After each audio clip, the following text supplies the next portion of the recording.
Kasus COVID-19 di Indonesia menunjukkan tren penurunan, namun para ahli mengimbau pemerintah dan juga masyarakat agar tetap waspada. Mudik yang dilakukan masyarakat jelang Lebaran dinilai dapat memicu terjadinya gelombang kedua wabah COVID-19 di Indonesia.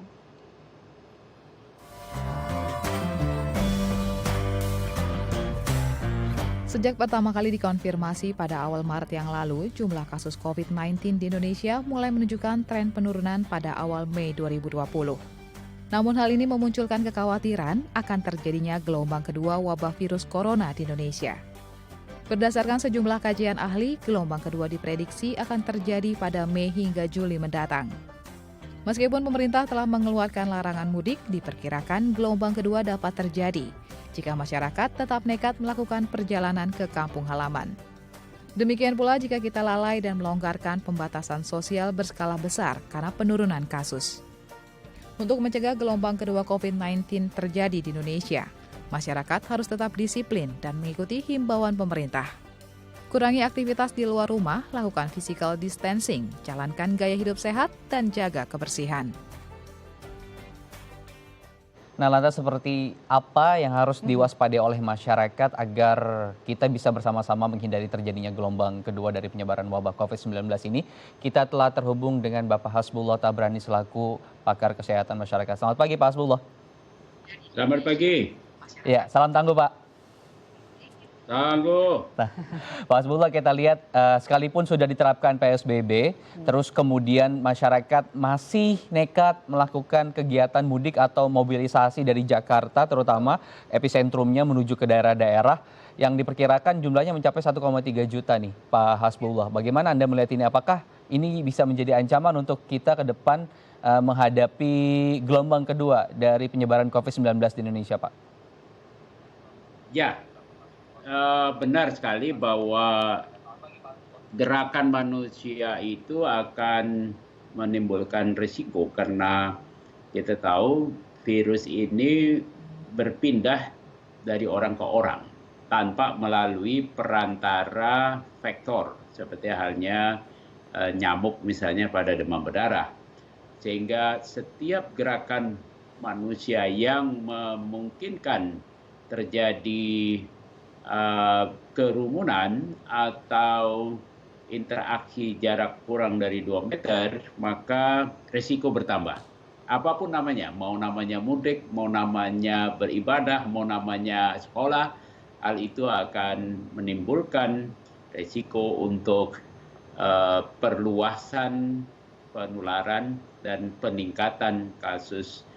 Saya sebutnya VINA, virus corona, bukan coronavirus, karena bahasa Indonesia ya lebih cocok virus corona ya. Jadi singkatannya VINA, bukannya COVID ini ya. Oke. Iya. Saya kira itu pasti akan meningkatkan kasus dan bisa jadi kalau nanti sudah turun bisa naik lagi. Kalau kita lihat grafiknya sampai sekarang ini kan masih naik ini, ya belum ada penurunan kayak misalnya di Italia, di Jerman sudah ada penurunan ya jumlah kasus harian. Tapi di Indonesia ini masih merangkak ke atas. Kalau nanti banyak orang pulang mudik pada waktu kurva sudah mulai turun, karena Pak Jokowi menginginkan kurva turun di bulan Mei ini, ya bisa jadi beberapa hari kemudian karena tim gugus tugas mendapatkan rata-rata kejadian kasus setelah infeksi 6-7 hari, maka kita akan temui seminggu kemudian akan terjadi peningkatan. Kalau sekarang sudah perkiraan 1 jutaan yang pulang mudik, ya bisa dihitung saja kalau dari 1 juta itu misalnya ada 1.000 saja dari 1 juta jadi 1/mil yang punya kasus, maka dalam waktu dekat bisa terjadi tambahan kasus 3.000-an. Iya, Pak Hasbullah. Peminat Ya. mudik memang sebenarnya kan masih banyak. Faktanya kita sudah melihat bahwa sebelum PSBB dilakukan saja sebenarnya sudah banyak masyarakat yang sudah mudik. Bahkan saat Ya. PSBB berlangsung, masyarakat juga tetap masih ada yang berminat untuk mudik. Nah, ini bagaimana nih? Apa yang harus diperhatikan agar saat seseorang ingin berpindah dari tempat yang satu ke tempat lain dan kembali lagi? Nah, bagaimana supaya mereka mencegah tidak menularkan virus tadi? Ya, sebetulnya secara teknologi, secara keilmuan sudah sering dibicarakan bahwa virus ini menular dari manusia ke manusia melalui droplet. Dropletnya masuk ke em, selaput lendir di mata, hidung, dan mulut. Maka sejauh kita tutup mata, hidung, dan mulut bisa mencegah penularan tersebut. Oleh karena itu diwajibkan pakai masker. Kita lihat misalnya di negerinya Daai terbit di Taiwan, tidak ada lockdown, tapi masyarakat di sana disiplin, jaga jarak dan pakai masker, maka kasus penularan dapat terkontrol dengan baik. Nah, masalah utama di kita di Indonesia ini adalah masyarakat Indonesia bukanlah masyarakat yang mayoritas sangat disiplin, seperti halnya di Taiwan, di Jepang, di Korea, begitu. Ini yang menjadi kesulitan kita. Ditambah lagi tingkat pendidikan yang rendah dan pola hidup yang kalau saya sebutnya namanya risk taker. Orang yang mengambil resiko. Nggak apa-apa, sakit nggak apa-apa, nanti juga kalau sakit kan masuk rumah sakit yang bayar pemerintah, saya tidak tanggung apa-apa. Nah, ini berbahayanya. Di satu sisi memang pada kondisi pandemi negara harus bertanggung jawab, di sisi lain masyarakat bersikap moral hazard, kurang peduli. Toh saya tidak ada risiko bayar. Nggak apa-apa.